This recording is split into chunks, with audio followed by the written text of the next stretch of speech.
इब्न जौजी ने लिखा है सैकड़ों साल पहले, आज के किसी आलिम की बात बताता तो लोग इनकार करते। सैकड़ों साल, कहते हैं बलख में कहत पड़ गया, लोग हिजरत करके समरकंद आ गए। एक सैयदों का खानदान भी आया, एक ऐसी खातून भी आई जिसके साथ 3 बेटियां थी, बेटा भी कोई नहीं, खामद फौत हो गया। मस्जिद के साथ मेहमान खाने बने होते, वहां उसने बच्चों को ठहराया और निकली समरकंद में कि कोई आदमी मिल जाए और उससे कहूं कि थोड़ी सी मदद हो। वो चलते चलती एक सेठ के पास, रईस के पास पहुंची। जिन लोगों के पास दौलत आती है ना, वो कई दफा सख्त जुमले कहने लगते हैं जो अल्लाह को पसंद नहीं आते। वो सेठ के पास गई तो जाके कहने लगी मैं गरीब हूँ, परेशान हूँ, बलख में कहत है, सारा जमाना जानता है, तो मैं इसलिए समरकंद आई हूँ, बेटियों का साथ है, न रहने को जगह है, न खाने को रोटी है, न पहनने को कपड़ा है, मेहरबानी कर, थोड़ी मदद कर। कहने लगा हो कौन? तो उस सैयदादी ना कान आगे करके, हाँ किसी पे भी हालात सख्त आ सकते हैं, अल्लाह से डरना चाहिए, कान आगे करके ना कहने लगी मैं सैयदादी और यहाँ मेरा अपना कोई नहीं, मेहरबानी कर। तो वो सेठ साहब, चौधरी साहब कहने लगे मुझे कैसे पता चलेगा तू सैयद है? तो सैयदादी ने अपना पल्लू खोला और अपने आंसू दोनों आंखों से साफ किए, तो कहने लगी अल्लाह तेरा भला करे, मैं साबित नहीं कर सकती कि मैं हुजूर का खानदान, मेरे पास कोई दलील नहीं, मैं नहीं बता सकती। चल ठीक है, चली गई।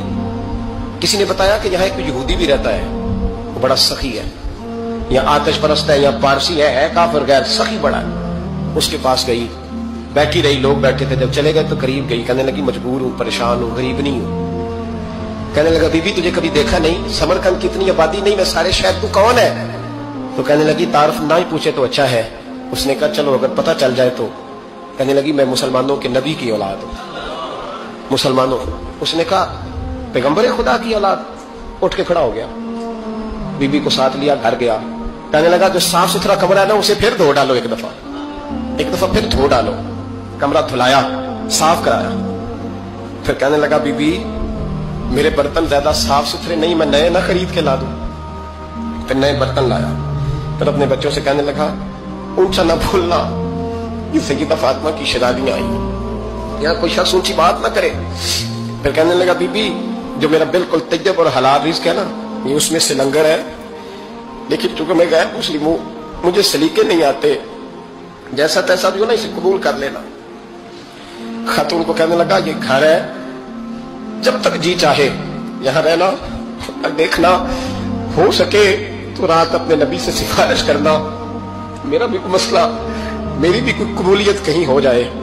वो मुसलमान कहलाने वाला रात को सोया। कहते जन्नत सजी हुई है, लोग जन्नत में जा रहे हैं, लाइनें लगी हुई हैं, नबी पाक लोगों को जन्नत में भेज रहे हैं। मैं भी दौड़ के लाइन में लग गया, फरिश्ते ने मेरा बाजू पकड़ा, का पीछे हट। तो मैं दौड़ के हुजूर की बारगाह में गया, मैं हुजूर सारे जन्नत में जा रहे हैं, ये मुझे नहीं जाने देता। नबी पाक ने फरमाया तू कौन है? या रसूलल्लाह मैं मुसलमान हूं। कहते हुजूर मुझसे फरमाने लगे कोई दलील है तेरे पास? दलील है कोई तेरे पास?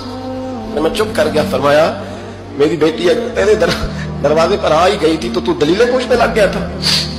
हम जा दौड़ जा। सवेरे आंख खुली तो गलियों में ढूंढता फिरता है, तलाश करता फिरता है, कोने कोने में जाता है वो सादात का घराना कहाँ है। ढूंढते ढूंढते उस गैर मुस्लिम के दरवाजे पे जाके पहचान लिया। तो कहने लगा खुदा का वास्ता, जो तूने नौकरी की है ना इनकी, मुझसे 11 गुना ले ले, ये सादात का घर मुझे दे दे।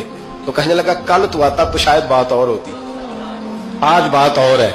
उसने कहा मेहरबानी कर। कहा नहीं कल तू आता तो मामला और था, आज मामला आज और है, रंग बदल गया है, हालात तब्दील हो गए हैं, अब तू देख दाख के आया, जा दौड़ जा।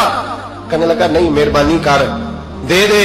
तू गैर मुस्लिम में तेरा क्या ताल्लुक? कहने लगा चुप कर, गैर मुस्लिम में कल तक था, कल से सैयदों से प्यार किया है तो मेरे हालात संवर गए हैं। वो जो नजारे तूने रात ख्वाब में देखे हैं मैंने जागती आंखों से देखे हैं।